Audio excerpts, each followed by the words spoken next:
حمدو ثنا ہو تیری کونوں۔ السلام علیکم ورحمۃ اللہ وبرکاتہ۔ حمد و ثنا ہے اس پاک پروردگار کے لیے جس کے قبضہ قدرت میں ہماری اور آپ سب کی جان ہے۔ دوستو، رمضان المبارک کے مقدس و معتبر مہینہ کے درمیانی عشرہ میں ہم لوگ چل رہے ہیں۔ عنقریب ہم لوگ آخری عشرے میں داخل ہوں گے۔ آخری عشرہ میں آتے آتے ایک معاملہ طول پکڑتا ہے رمضان المبارک میں، اور جگہ جگہ سے اس مسئلے کے بارے میں لوگ دریافت کرنا چاہتے ہیں اور صحیح حل نکالنا چاہتے ہیں، صحیح مسئلہ پوچھنا چاہتے ہیں۔ وہ تشویش والا مسئلہ یہ ہے کہ لوگ سوال کرتے ہیں کیا رمضان المبارک میں جو حافظ صاحب تراویح پڑھاتے ہیں کیا ان کو اجرت دینا جائز ہے یا نہیں؟ کیا ان کو اجرت دے سکتے ہیں یا نہیں دے سکتے ہیں؟ نذرانہ دے سکتے ہیں کہ نہیں دے سکتے؟ ہدیہ دے سکتے ہیں کہ نہیں دے سکتے؟ تو یہ مسئلہ بہت پرانا مسئلہ ہے۔ ہر سال رمضان کے آخری موقع سے آخری عشرے میں یہ باتیں بہت زیادہ آتی ہیں، لوگ سوال جواب کرتے ہیں۔ خصوصیت کے ساتھ اس سال جب اس موضوع پہ لوگوں کے سوالات آنے شروع ہوئے تو اس پر نگاہیں ڈالی گئی، اس کے بارے میں غور و خوض کیا گیا، تو تقریباً علماء دیوبندی مکتبہ فکر کے علماء نے لگ بھگ جو کئی دلائل قرآن اور احادیث کی روشنی میں ایسی پیش کی ہے کہ جس سے متفقہ طور سے یہ ثابت ہوتا ہے کہ تراویح پر اجرت جائز نہیں ہے۔ لیکن جب علماء اہل حدیث، علماء رضا خانی، علماء بریلی، ان لوگوں کے طرف رجوع کیا گیا، ان لوگوں کی باتوں کو سامنے رکھ کر کے مسئلے کو حل کرنے کی کوشش کی گئی کہ ان لوگوں کا موقف کیا ہے۔ اہل حدیث علماء کرام، بریلوی علماء کرام کا موقف کیا ہے؟ تو لگ بھگ علماء کرام، ان علماء کرام کو اس معاملے میں سکوت اختیار کرتے ہوئے پایا گیا۔ پتہ یہ چلا کہ علماء دیوبند نے جتنی اس معاملے کے اوپر اپنی حرکت کا اظہار کیا ہے، اپنی باتوں کو پیش کیا ہے، ختم تراویح پر اجرت لینے اور ہدیہ لینے دینے کے بارے میں، حافظ قرآن کو ہدیہ دینے کے بارے میں یا اجرت دینے کے بارے میں، اتنے غیر ان کے علاوہ علماء کرام نے اس پر لگ بھگ خاموشی کا اختیار کیا ہے، چند معدودے کے علاوہ۔ اللہ ماشاء اللہ، ان علماء کرام، اس مکتبہ فکر کے علماء کرام کے علاوہ چند علماء کرام نے اس پر کلام کیا ہے۔ تو اب ہم بات کرتے ہیں کہ آخر تراویح پر حفاظ کرام کو ختم تراویح پر نذرانہ دینا، ہدیہ دینا درست ہے یا نہیں؟ ہمیں اس بات کے سمجھنے کے لیے سب سے پہلے یہ سمجھنا ہوگا لفظ اجرت کو ختم کر دینا ہے۔ قرآن شریف ایک ایسی مقدس کتاب، معتبر کتاب، اللہ کے طرف سے منزل من السماء کتاب، جو تمام انبیاءوں کے سردار جناب محمد رسول اللہ صلی اللہ علیہ وسلم پر نازل کردہ کتاب ہے۔ اس کتاب کے نہ پڑھنے کی کوئی اجرت دے سکتا ہے، نہ پڑھانے کی کوئی اجرت دے سکتا ہے، نہ پڑھوانے کی کوئی اجرت دے سکتا ہے، نہ سمجھانے کی کوئی اجرت دے سکتا ہے، نہ اس کے تفسیر لکھنے پر کوئی اجرت دے سکتا ہے، نہ تفسیر بیان کرنے پر کوئی اجرت دے سکتا ہے۔ اجرت کا تو کوئی سوال ہی نہیں، لفظ اجرت کو تو ہٹا ہی دینا ہے۔ رہی بات کہ حافظ قرآن کے اخلاص کی بات، للہیت کی بات، تو اس پر بھی ذرہ برابر بھی کسی آدمی کا اشکال نہیں ہونا چاہیے۔ ہر حافظ قرآن اخلاص و للہیت کے ساتھ حافظ قرآن قرآن کو تراویح میں سناتا ہے۔ اس سے بھی بڑھ کر کے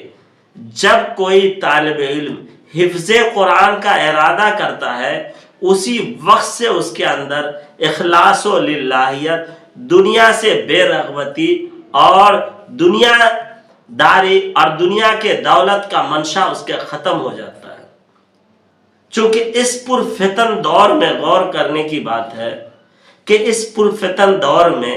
ہر ایک انسان کو معلوم ہے کہ حافظ قرآن، عالم حدیث کی تنخواہ مدرسے میں کیا ہوتی ہے، لیکن اس کے باوجود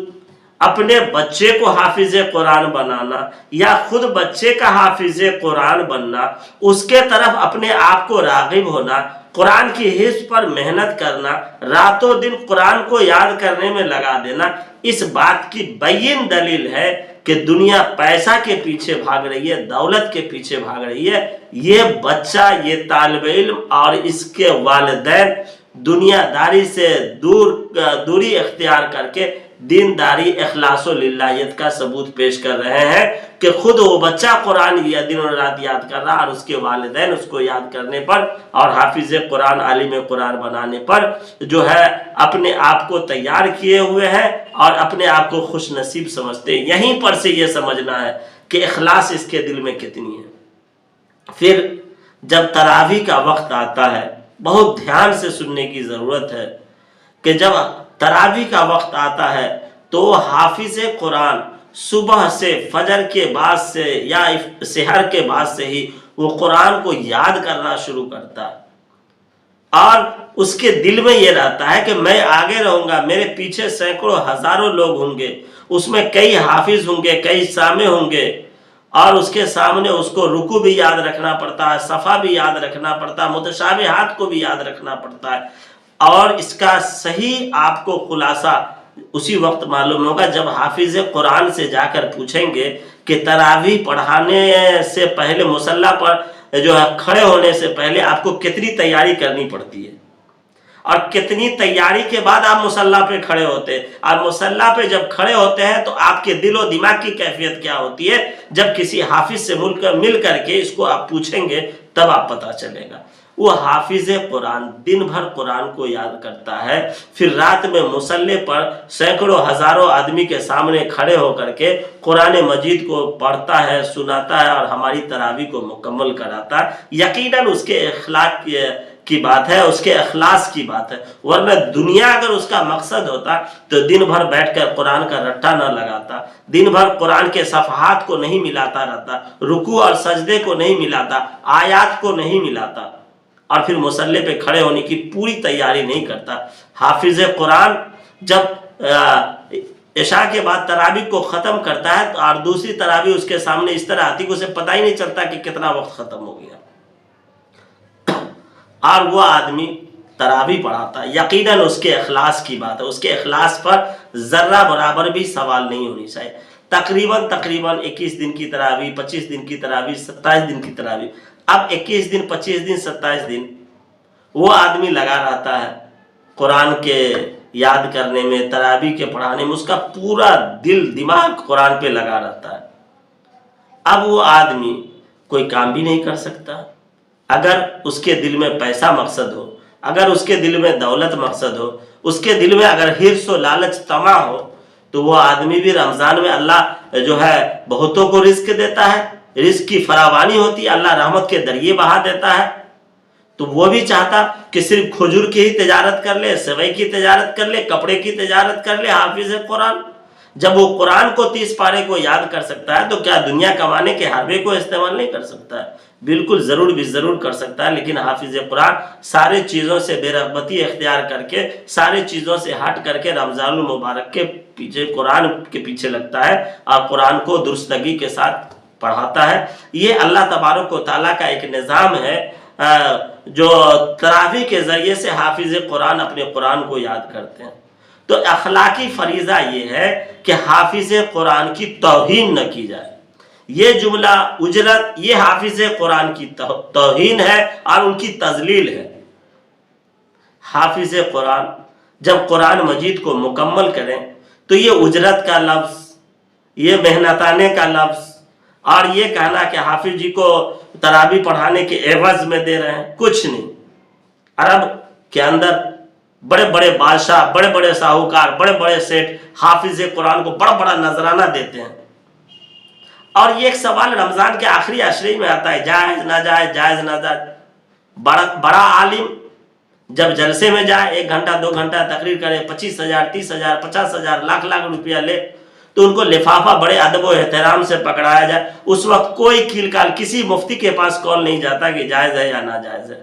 ایک قاری آ کر کے جلسے میں آ کر کے ایک رکوع کی تلاوت 10 آیت 5 آیت کی تلاوت کر دے، 20,000 25,000 50,000 نذرانہ دے دیا جاتا، کوئی سوال نہیں۔ ایک نعت خواں آتا ہے، شاعر آتا ہے، 50,000 روپیہ لیتا ہے، اسے دے دیا جائے۔ یہ مسئلہ کسی کو یاد ہی نہیں آتا کہ جائز بھی ہے کہ ناجائز ہے۔ کسی مفتی سے دریافت کر لیا جائے کہ شاعر صاحب کو بلا رہے ہیں، شاعر صاحب مانگ رہے، منہ کھولتا ہے لیکن کوئی یہ ثابت نہیں کر سکتا، کوئی مائکا لال، کہ کوئی حافظ قرآن تراویح پڑھانے کی جب بات کرنے کے لیے جاتا ہے یا مسجد میں انٹرویو دیتا ہے تو وہ یہ کہتا ہے کہ کتنی اجرت دیں گے، مجھے کتنا پیسہ۔ کوئی حافظ قرآن نہیں بولتا۔ جب حافظ بولتا بھی نہیں، جب حافظ مانگتا بھی نہیں، جب وہ امید بھی نہیں رکھتا، کہتا بھی نہیں، پھر اس پر الزام لگا دینا کہ اجرت اجرت، یہ کہیں حد تک درست نہیں۔ پورے جس طریقے سے مقرر کو تقریر کرنے پر جب مانا جاتا ہے تو اس کے حرام پر تو کلام نہیں کیا جاتا۔ اور نعت خواں اور بھی قاری حضرات اور بھی بڑے بڑے بزرگوں کے جو ہے اسفار میں کہیں جانا، پھر وہاں نذرانے کی بارش ہو جانا، پیر صاحب کے آنے پر جو ہے پیسے خرچ کر دیا جانا، تو یہ ساری چیزوں میں جائز کے بہت سارے دلائل نکل آتے ہیں، بہت ساری باتیں نکل آتی ہیں۔ لیکن حافظ قرآن کے آخری عشرے میں بیچارہ پوری محنت کر لیتا ہے تو کہا جاتا ہے کہ انہیں دینا حرام ہے، ناجائز ہے۔ دوستو یہ محنت کیا ہے، آپ اجرت نہ بولیں اللہ کے واسطے، اس کا محنتانہ نہ بولیں۔ آپ حافظ قرآن بہت بڑا عالم، بہت بڑا مالدار نہیں ہوتا۔ آپ سروے کریں، آپ خود اگر عالم ہو یا آپ کے خانوادے میں یا آپ کے گھر گھرانے میں رشتہ داروں میں، تو آپ پتہ کریں تقریباً بڑے جو ہے مالدار لوگ نہیں ہوا کرتے، اکثر و بیشتر عالم علماء حفاظ جو ہے تو ہوتے ہیں اوسط گھرانے کے ہوتے ہیں۔ جب وہ بیچارہ 25 دن کے بعد، 21 دن کے بعد، 27 دن کے بعد اپنے گھر جائے گا اور وہ بیچارے کے ہاتھ میں کچھ نہیں ہوگا، تو انصاف کا تقاضا یہی ہے، نہ نذرانہ بولا، نہ تو اجرت بولا جائے، نہ معاوضہ، ان طرح کے لفظوں کو نہ بولا جائے، بلکہ دل کھول کر کے ان سے معانقہ کر کے، مصافحہ کر کے، ان کو بھرپور طریقے سے جو ہے ان کو خوش کرنے کی کوشش کی جائے۔ باقی یہ جتنے بھی الفاظ کا استعمال فتاوے میں کیے گئے ہیں، ان الفاظ کو اکھاڑ کر پھینک کرنے کی ضرورت ہے اور ان کو دل کھول کر کے مصافحے میں، معانقے میں دینے کی ضرورت ہے۔ باقی بہت سارے علماء کرام کے بارے میں، مختلف مسالک کے علماء کرام کے بارے میں نے تحقیق کرنے کی کوشش کی ہے، تو لگ بھگ خاموشی اس پر ملی ہے۔ اور میں چاہتا ہوں کہ ہمارے علماء کرام جو بڑے بڑے علماء کرام ہیں، وہ صرف اس نقطۂ نظر کو سوچیں کہ حافظ قرآن ساری مصروفیات، سارے کاروبار، سارے دھندے کو چھوڑ کر 21 دن 25 دن 27 دن تراویح پڑھاتا ہے، اور تراویح پڑھانے کے بعد سارے حرام اور سارے ناجائز ان کے نذرانے اور ان کے ہدیہ اور ان کے اجرت، یہ طرح کا لفظ اگر ان کے لیے استعمال کر دیا جائے تو پتہ چلے گا کہ پھر لوگوں کی دل شکنی ہوگی۔ ان کو یہ سارے لفظ نہ بول کر ان سے معانقہ کی صورت میں، مصافحے کی صورت میں اور طریقے بدل کر کے دینے کی بہت زیادہ ضرورت ہے، تاکہ ان کی حوصلہ افزائی ہو، ان کی دل شکنی نہ ہو۔ اور میں نے دیکھا ہے کہ بڑی بڑے شہروں میں جو ہے حافظ قرآن کو اس طریقے سے نوازا جاتا ہے کہ اور بھی لوگوں کو حفظ قرآن کرنے کا حوصلہ بڑھے، کہ حافظ قرآن کو دولہا بنا کر کے اللہ قیامت میں جب اس کو نوازے گا تو ہم دنیا میں حوصلہ افزائی کریں گے۔ تو اور کہا جاتا ہے کہ اللہ تبارک و تعالیٰ جس جو رحیم ہے ان کے رنگ میں رنگنے کی ضرورت، ہم بھی کسی نہ کسی طرح رحم کرنے والے بنے۔ اللہ تبارک و تعالیٰ حافظ قرآن کو قیامت میں نوازے گا، جنت میں نوازے گا اور ان کی حوصلہ افزائی کرے گا، اللہ تعالیٰ انعام و اکرام کرے گا۔ تو ہم بھی کسی نہ کسی طریقے سے حافظ قرآن کو اعزاز و اکرام کریں اور ان کو انعامات سے نوازیں، ان کی حوصلہ افزائی کریں، ان طرح کے الفاظ میں گھیر گھار کر کے حرام کے فتوے لگا کر کے حافظ قرآن کی دل شکنی نہ کریں۔ اللہ تبارک و تعالیٰ ہمیں اس پر عمل کرنے کی توفیق عطا فرمائے۔ اللہ ہمارا اور آپ سب کا حامی و ناصر ہو۔ السلام علیکم۔